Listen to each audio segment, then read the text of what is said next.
Salve galera, sejam bem-vindos a mais um Pode Chegar, diretamente aqui da Assembleia Legislativa do Estado de São Paulo, para tratar sobre diversos temas que interessam ao povo de São Paulo e ao Brasil também. A gente sempre costuma trazer temas interessantes e, como vocês sabem, desde 2018, 2019 mais ou menos, a gente passou a tratar a pauta da cannabis medicinal como um dos eixos centrais aí do mandato, a partir de um projeto de lei que se transformou em lei e já produzindo efeitos aqui no estado de São Paulo.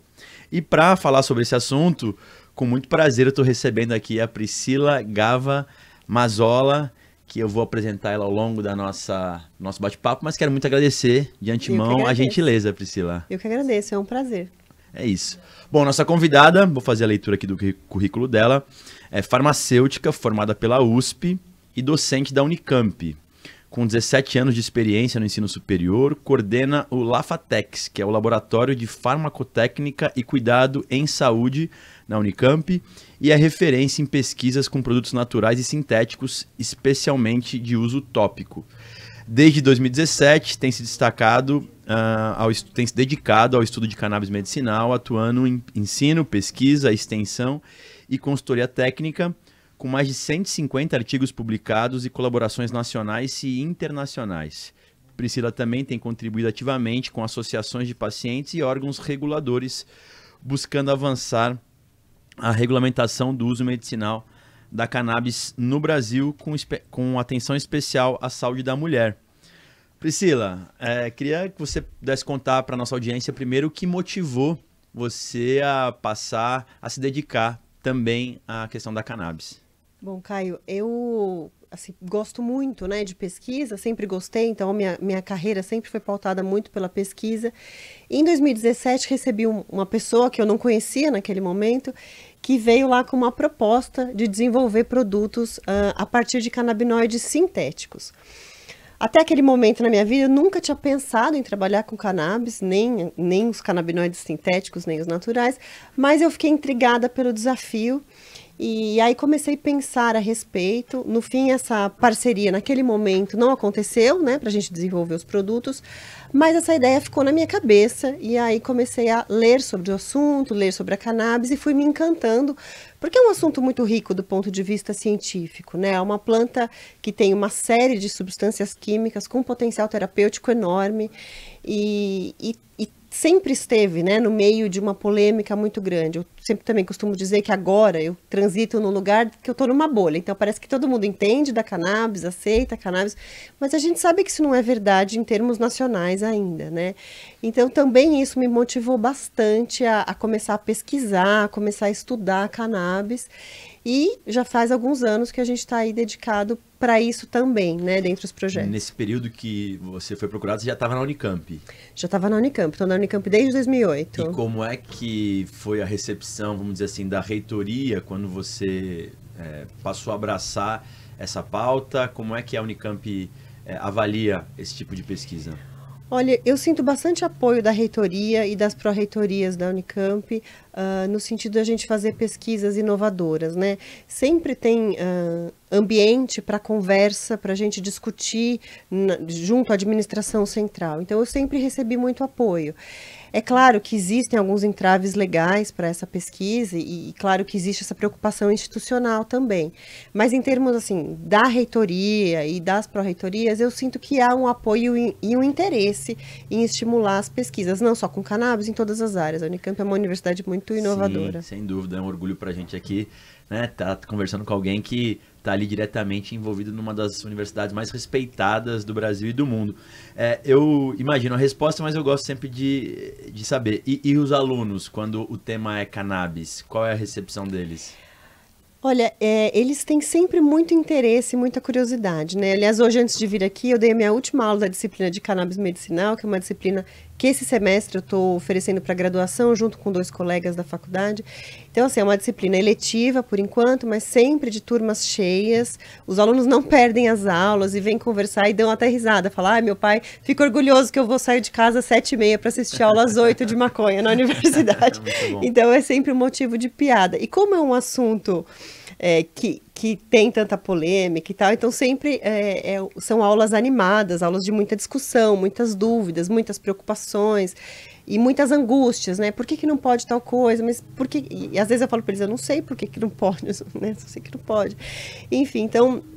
tem uma receptividade muito boa. Eu combinei com esses meus colegas que oferecem a disciplina comigo, que em um ano a gente dá para graduação e no ano seguinte para pós-graduação, né? Por uma questão de logística lá nossa interna. Então é uma disciplina que tem bastante procura, até de alunos de fora da Faculdade de Ciências Farmacêuticas, né? De fora do curso de pós-graduação em Ciências Farmacêuticas, porque é um assunto importante e o que eu também gosto de insistir muito com eles é que ao cursar essa disciplina, você toma para si a responsabilidade de também transmitir esse conhecimento, né? Um conhecimento de qualidade, embasado, eu brinco, um conhecimento baseado em fatos científicos.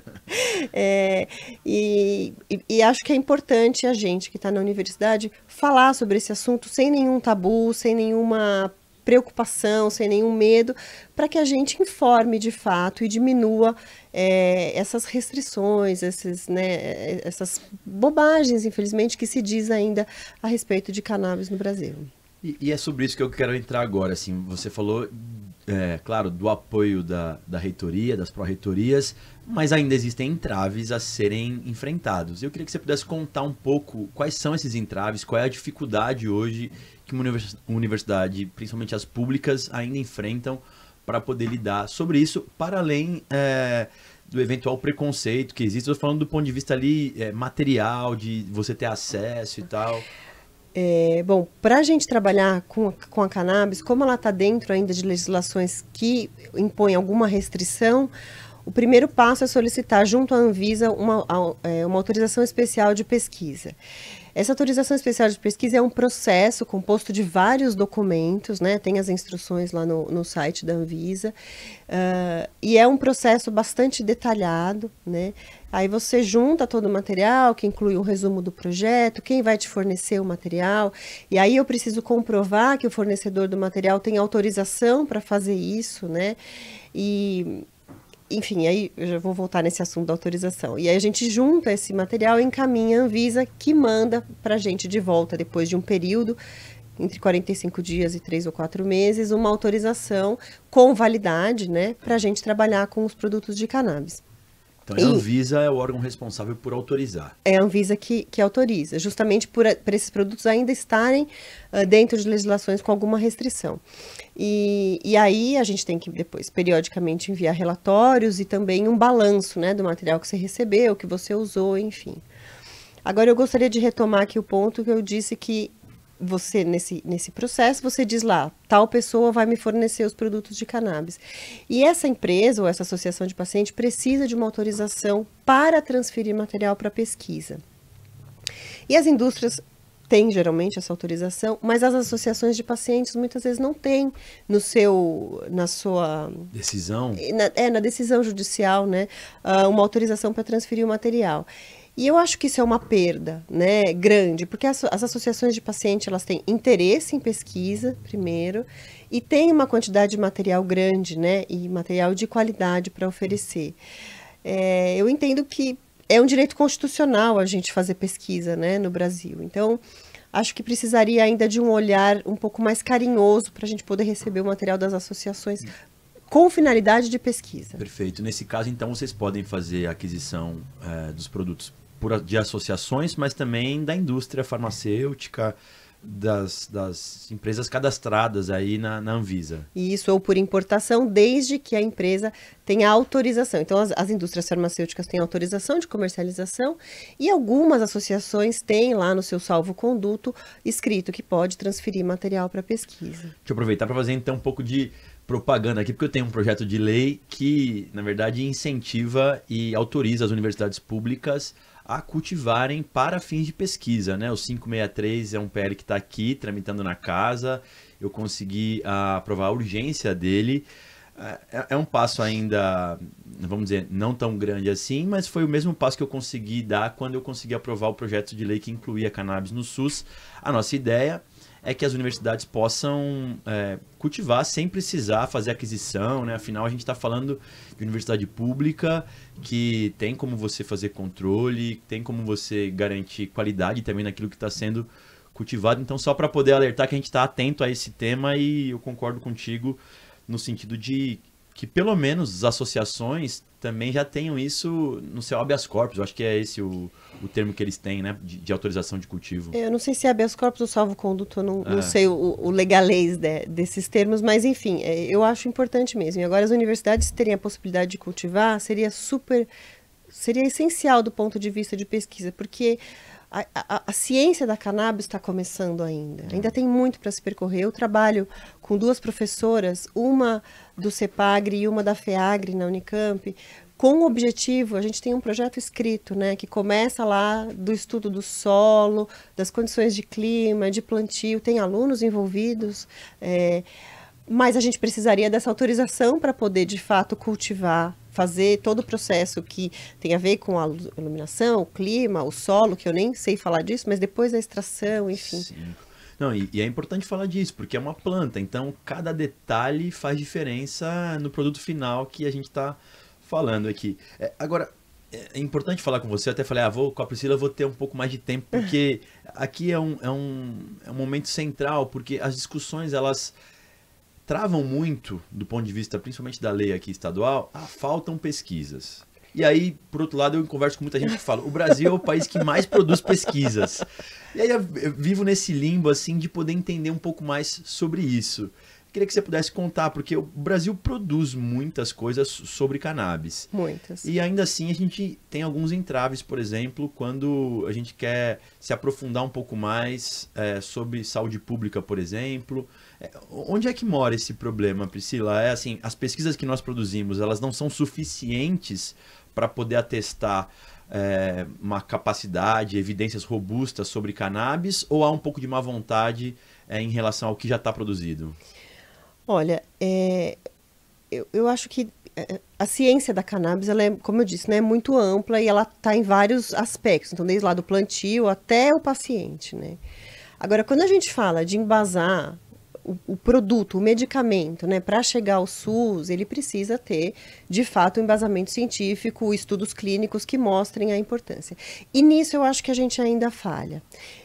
Ainda acho que falta uma quantidade suficiente de estudos clínicos para que a gente embase depois o legislador nesse sentido.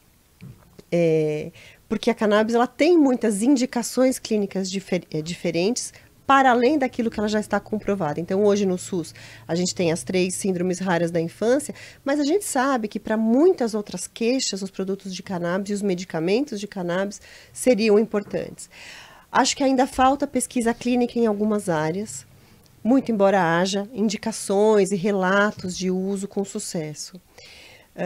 Mas para isso a gente precisa de uma liberdade para fazer pesquisa. Então o prescritor precisa poder prescrever e poder receber e distribuir, né, esse produto. Então hoje, por exemplo, eu estou participando aí de 3 projetos de pesquisa, junto com colegas, né, e eu estou cuidando da parte de cannabis, os 3 na saúde da mulher. E a gente gostaria de, o prescritor, né, que é meu parceiro, prescrever os medicamentos de associação de paciente, pensando depois em continuidade do uso, caso os resultados sejam positivos. E a gente passa por um processo muito longo, né, dessa questão de pedir a autorização especial de pesquisa, justificar, tramita em muitas instâncias. Então, acho que do ponto de vista de pesquisa clínica, ainda falta um incentivo. Mas eu concordo com o que você disse. A gente já produz muita ciência no que diz respeito a outros aspectos da cannabis, né? Então, acho que ainda falta. Eu não vou dizer aqui. Eu sempre acho que falta dinheiro para pesquisa no Brasil, como regra, né? Mas eu tenho tido, posso falar pessoalmente, né, da minha experiência, tenho tido sucesso com as agências de fomento. Então, eu tenho hoje projetos que são financiados pela FAPESP, pelo CNPq, inclusive pelo CNPq eu tenho um projeto grande que eu faço com colegas da Bahia e do Rio de Janeiro, junto com associações de pacientes. Então, assim, a gente tem conseguido sucesso no que diz respeito a fundos das agências de fomento. Perfeito.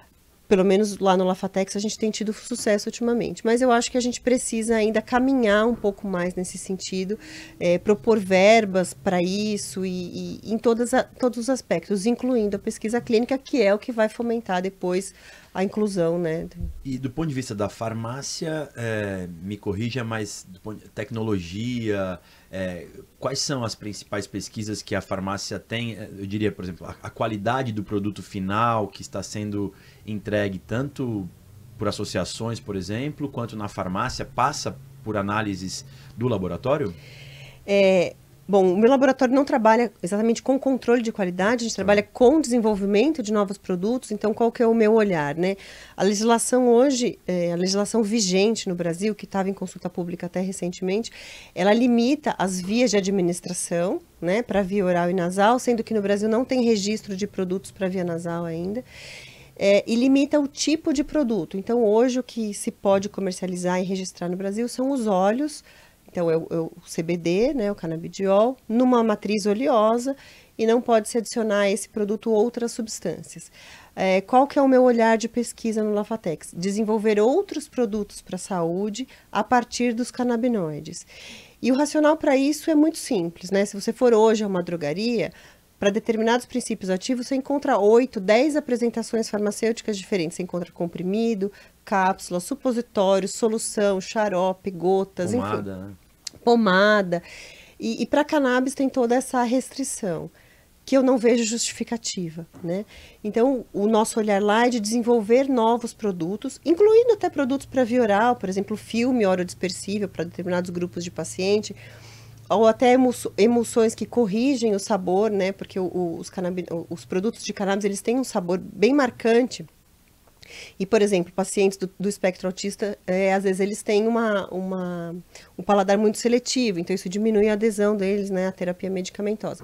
Então, assim, o meu olhar é para esse sentido, de desenvolvimento de novos produtos. Agora, com relação à qualidade, claro que os produtos que estão na drogaria, que são os industrializados, eles têm qualidade, e os produtos das associações de pacientes também têm qualidade, eles passam por processos de controle de qualidade hoje, né? Então, são produtos seguros para o público. E quando eu falo que a gente precisa fazer mais medicamentos para outras vias de administração, eu jamais estou falando mal dos produtos que a gente tem hoje, né? Eu estou pensando em ampliação de arsenal terapêutico, porque quando você tem mais opções, você trata mais pacientes em mais doenças, em mais queixas, né? Então... Perfeito. Você falou da consulta pública que aconteceu agora recente na Anvisa e que você participou ativamente, juntamente com o próprio laboratório, a Unicamp. Eu queria que você pudesse falar a respeito dessa revisão da Anvisa, do quanto pode ser importante para os avanços que nós temos daqui para frente. Bom, a RDC 327, né, que é a legislação que está vigente, ela é uma legislação de 2019, que quando foi publicada, tinha a proposta de ser revista em 3 anos. E aí aconteceu a pandemia, enfim, e também acho que o uso, né, dos medicamentos de cannabis e dos produtos de cannabis também passaram por um amadurecimento, né? E agora, o ano passado, em 2024... a Anvisa publicou um relatório a respeito dessa RDC, e esse relatório é um documento muito amplo, ele está disponível no site da Anvisa, em 2024 saiu esse relatório, e agora em 2025 a Anvisa apresentou uma nova versão dessa legislação e colocou em consulta pública por 60 dias, e de fato, né, eu junto com o Conselho Regional de Farmácia, a gente organizou um evento na Unicamp que contou com membros da sociedade civil, associações de pacientes, médicos, prescritores, advogados, enfim, pessoas de vários segmentos da sociedade, e a gente olhou essa legislação e participou da consulta pública. Então a gente mandou um documento, ele está disponível também no site do Conselho Regional de Farmácia, o ofício que a gente mandou para a Anvisa, para tratar dos aspectos que tem a ver, né, conosco, os farmacêuticos e o público que estava ali interessado. Então, a gente tratou de vários assuntos ali. Essa proposta de revisão, ela tem muitos pontos interessantes, né? Primeiro, a ampliação das vias de administração. Então, inclui, para além da via oral e nasal, né, inclui a via dermatológica, que é a via tópica. Tira o termo nasal e coloca o termo inalatório, isso do ponto de vista de desenvolvimento farmacêutico faz total diferença, né? Porque quando eu falo inalatório, eu incluo outros órgãos do sistema respiratório, então é muito importante.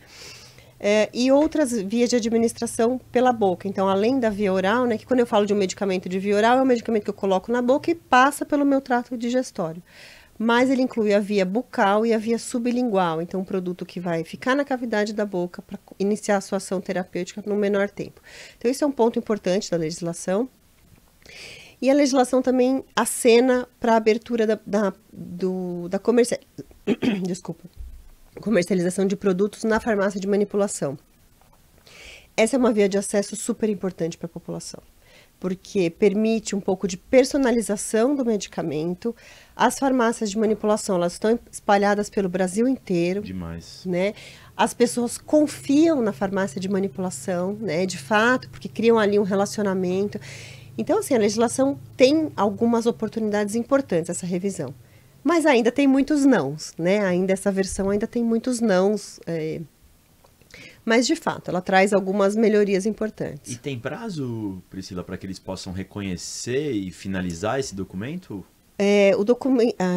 A consulta pública ficou aberta até o dia 2 de junho, né? Então, 10 dias atrás. E agora eles receberam cerca de 2.000 sugestões. Então, agora eles devem se debruçar sobre essas sugestões, né? Então, a gente fez essa contribuição em grupo, mas também essas contribuições podiam ser individuais e tudo. Tanto que eu estimulei muito os meus alunos da disciplina, meus alunos do grupo de pesquisa, e eu mesma também fiz contribuições individuais, nesse sentido, né? Então, agora deve aparecer aí em breve uma legislação revisada, espero que no menor tempo possível. Sim, e que possa ser mais abrangente, sim, de fato, como você tem trazido, pelo menos nesses temas principais. No começo, quando eu te apresentei, eu falei que você tem feito algumas coisas focadas também na saúde da mulher.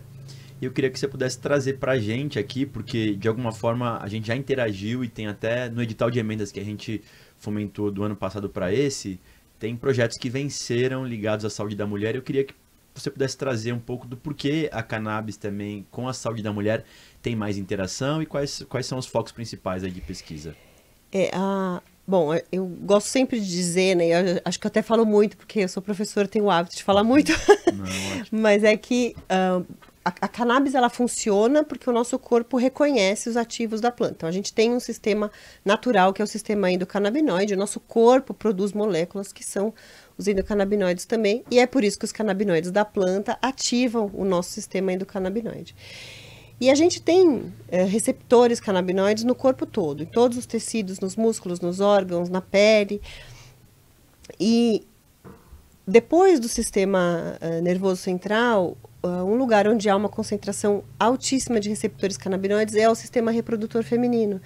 Então, certamente, as queixas da saúde da mulher, endometriose, os problemas do climatério, da própria menopausa, das cólicas menstruais e outras doenças e queixas, certamente vão se beneficiar de produtos de cannabis. Então, eu atuo também no hospital, a Unicamp tem um hospital que é exclusivo para a saúde da mulher, que é o CAISM, eu sou membro da equipe multidisciplinar lá, então eu trabalho na UTI, junto à farmácia, né? É um trabalho que eu tenho muito orgulho, onde eu aprendo muito, muito, muito, né? A vivência do hospital ensina muito para nós. E lá a gente está começando 3 iniciativas, né, de pesquisa, pensando exclusivamente na saúde da mulher. E a justificativa é essa, né? A presença de muitos receptores canabinoides no sistema reprodutor feminino. Então, para além dos sintomas das doenças em si que a gente pretende estudar, a gente sabe que os medicamentos, os produtos de cannabis também tratam as questões de qualidade de vida. Então, diminui a ansiedade, melhora a qualidade do sono, as questões do apetite para as pacientes que estão em tratamento quimioterápico, por exemplo. Então, é uma área muito grande e eu tenho, de fato, muito interesse mesmo. Então. Que bom. E assim, nesse assunto, como é que você enxerga o papel das mulheres também, no sentido de pesquisa? Assim, eu vejo muitas mulheres envolvidas nesse tema, envolvendo a cannabis, você já trouxe um pouquinho do porquê, mas queria que você pudesse falar também a respeito desse desafio que é incluir as mulheres nesse tema central de pesquisas, de poder abordar o assunto. A gente sabe que ainda tem uma diferença muito grande, muito mais homens acabam ocupando esse espaço. Então é importante ter você aqui falando sobre esse tema também. Eu não sei, Caio, se tem mais homens trabalhando com cannabis ou se tem mais homens trabalhando com pesquisa, ou recentemente até saiu um estudo, tem até um paper da própria Unicamp, e recentemente a FAPESP também publicou, do número de homens que depois progridem na carreira, né? Então, inicialmente, às vezes tem mais mulheres, mas na hora da progressão, os mais homens progridem. Então, isso é uma coisa que eu tenho olhado, né? Até pela etapa que eu tô da carreira, enfim.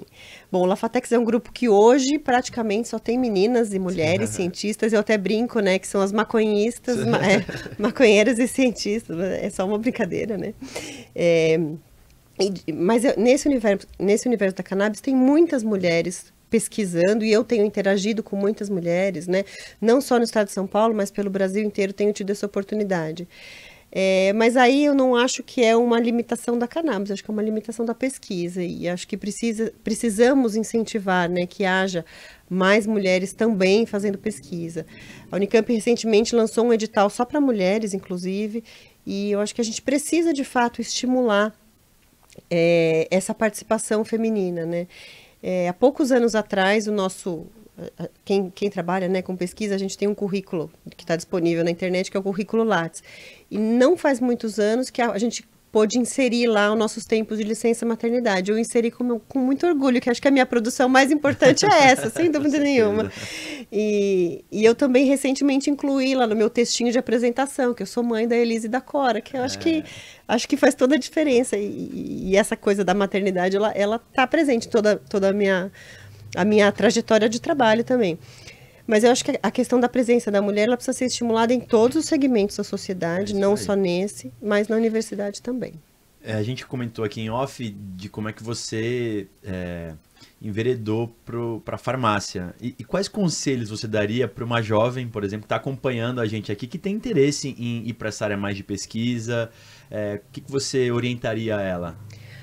Bom, se eu for falar da minha profissão, eu vou dizer que não tem outra melhor, porque a farmácia é uma área que é cheia de interfaces, né? Então, a gente pode pesquisar, trabalhar em tantas áreas de atuação diferentes, então é uma área maravilhosa, eu gosto muito, tenho muito orgulho.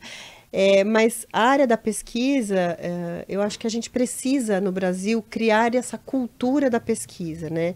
Então, é muito comum as pessoas falarem para você, mas você não trabalha, você só dá aula? Agora é julho, você vai ficar de férias? Porque não tem aluno nas férias, né? Então, acho que ainda falta um pouco, culturalmente, a gente entender o que é fazer mestrado, o que é fazer doutorado, o que é ser pesquisador e qual que é a contribuição. Hoje, com as iniciativas de extensão que as universidades têm, e a gente tem feito várias, né? Eu acho que aproxima bastante da sociedade. E acho que a nossa responsabilidade também como cientista, como pesquisador, aproximar do público. Então, falar em termos mais simples, e eu sei que às vezes eu mesma uso termos mais complicados, mas procuro, em determinadas situações, usar termos que são mais simples, explicações que são metáforas, enfim, explicações que são mais adequadas, mais palatáveis para o público em geral, né? Mas eu acho que fazer pesquisa te mantém sempre desafiado a qual que é o próximo passo, o que eu posso fazer. Então, eu mesma estou sempre lendo, estou sempre estudando. Ontem fui dar uma palestra sobre o uso de canabinoides na pele, que não é uma coisa que eu tinha... já tinha lido, mas não tinha estudado. Então, estudei para montar, daí juntei lá um monte de artigo. Ontem deixei disponível para quem assistiu a palestra e tal. Então, é uma área muito motivadora e muito desafiadora, né?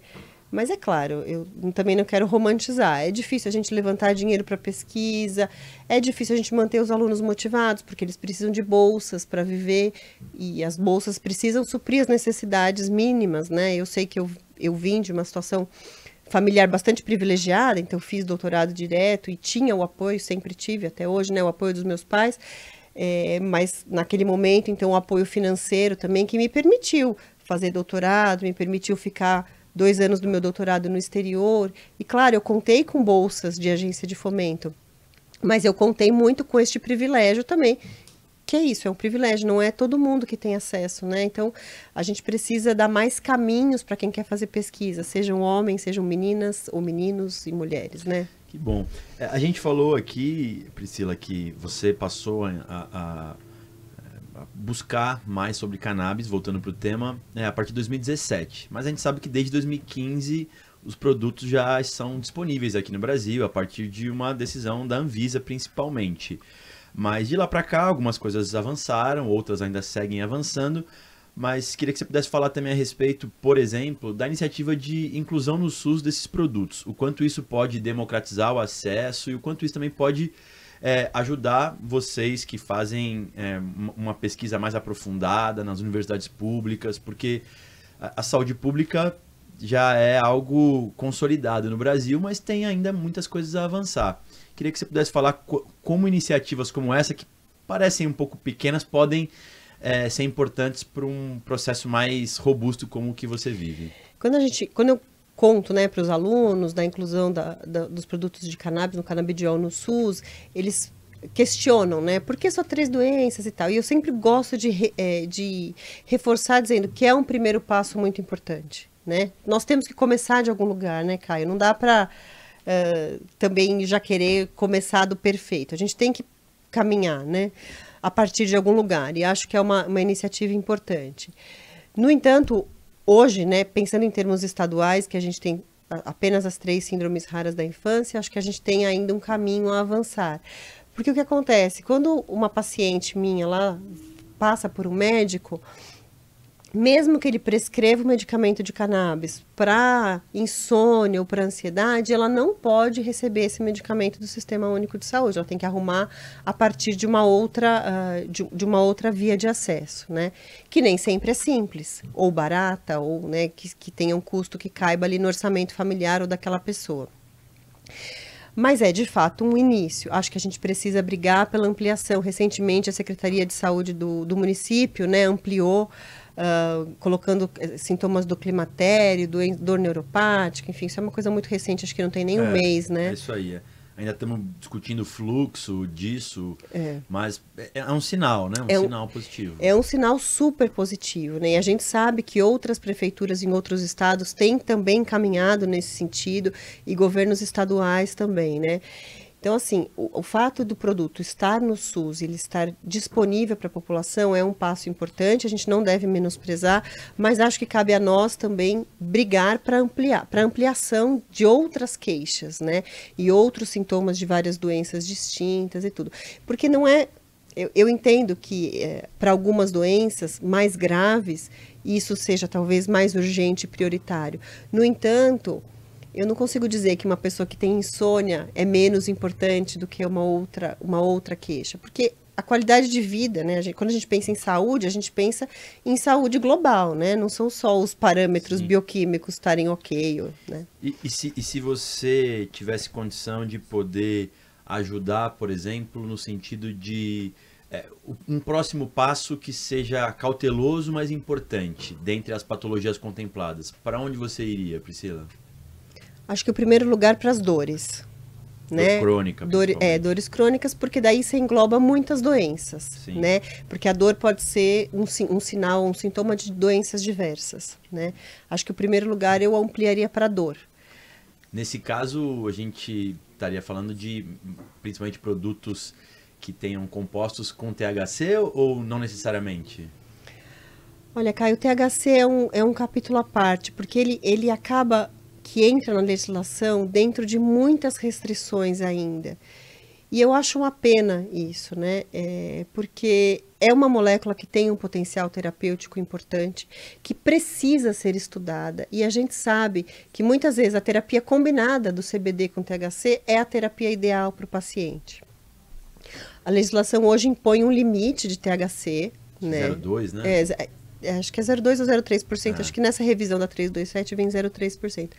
Mas esse limite ainda associado a um medicamento, quando os outros tratamentos já falharam, meio uma coisa de último recurso. E eu, como profissional da saúde, não consigo entender como uma molécula pode ser somente o último recurso se ela tem um potencial. E é claro que eu não vou falar o nome aqui de nenhum medicamento, que longe de mim querer fazer propaganda, né, ainda mais de determinadas substâncias, mas a gente sabe que a população tem acesso a substâncias muito mais perigosas.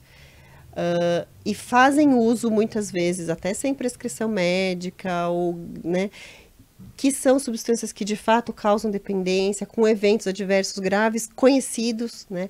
Então eu acho que existe uma restrição muito grande para os produtos que têm THC, por exemplo, sem uma justificativa razoável. Acho que a gente deveria flexibilizar isso do ponto de vista de pesquisa, de estudos clínicos e também de produtos, porque muitas queixas podem ser beneficiadas. Então, quando eu vou falar por aí, as pessoas me perguntam muito: ah, mas por que você não falou de THC? Por que você é contra o THC? Eu falo: não é que eu sou contra o THC de maneira nenhuma, mas eu não tenho autorização hoje para trabalhar com THC, e o THC não é um produto que está sendo distribuído livremente ainda, né?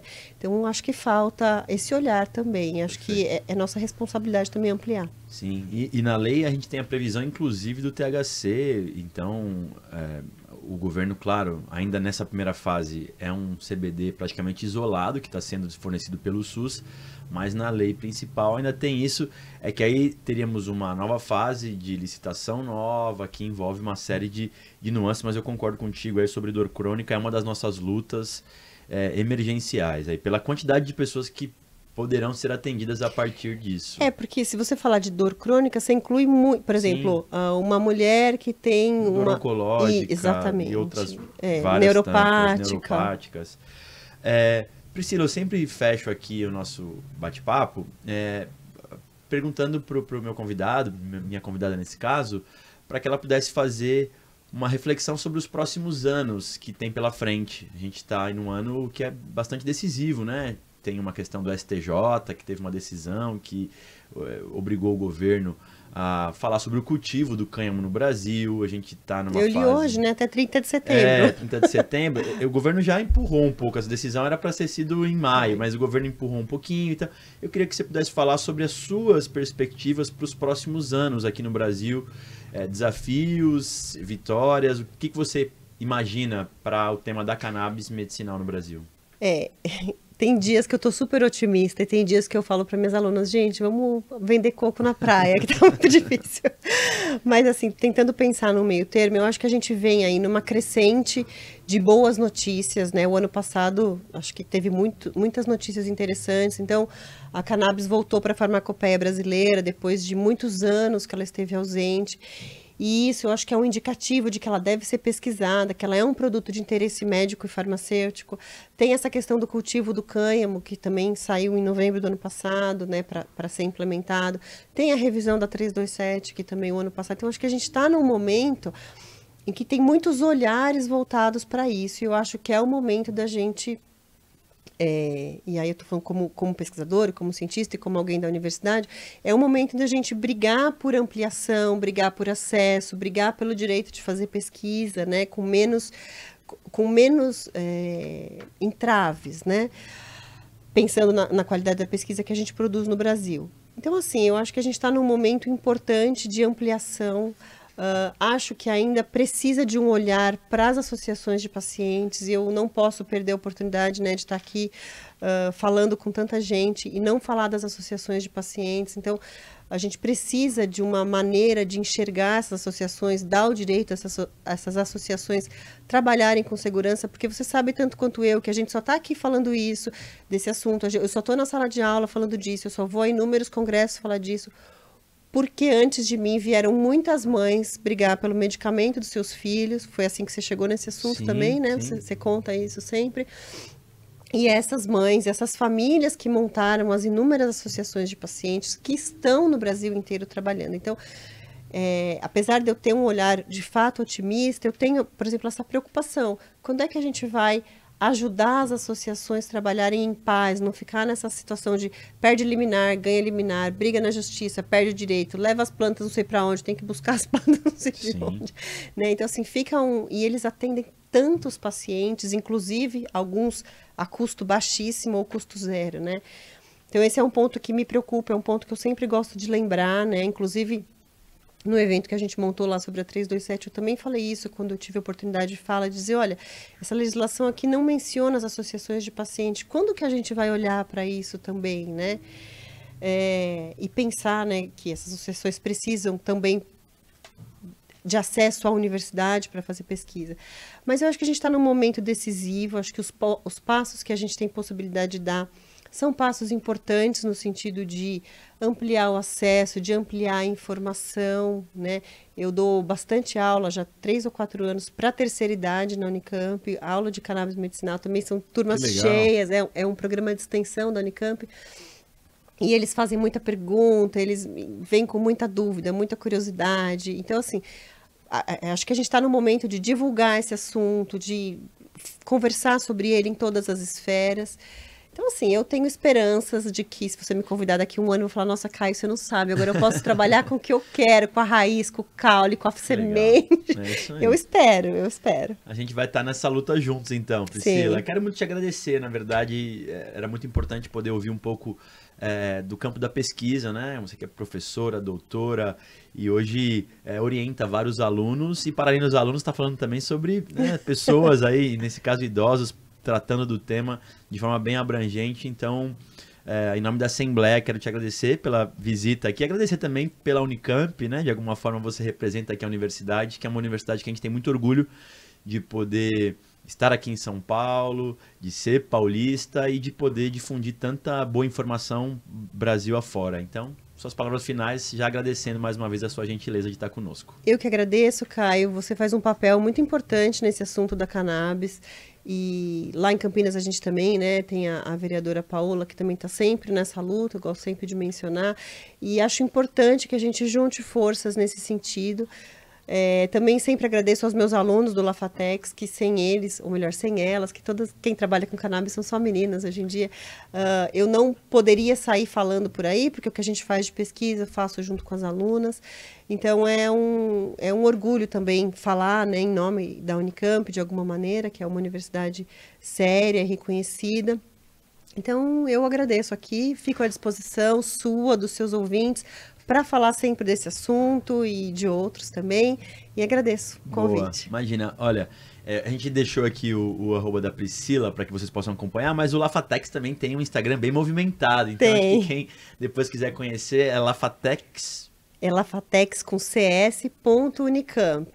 E aí vai ser um prazer. A gente responde todas as dúvidas que vêm, a gente atende todo mundo, conversa com todo mundo. É um prazer fazer também esse papel de divulgar a ciência. É isso. Priscila, quero te agradecer mais uma vez, agradecer vocês que acompanharam com a gente aqui, falando um pouco mais sobre essas quebras de tabu tão importantes que a gente está fazendo aqui a partir do nosso movimento, juntando tanta gente boa aí sobre cannabis medicinal. Até a próxima. Valeu. Tchau.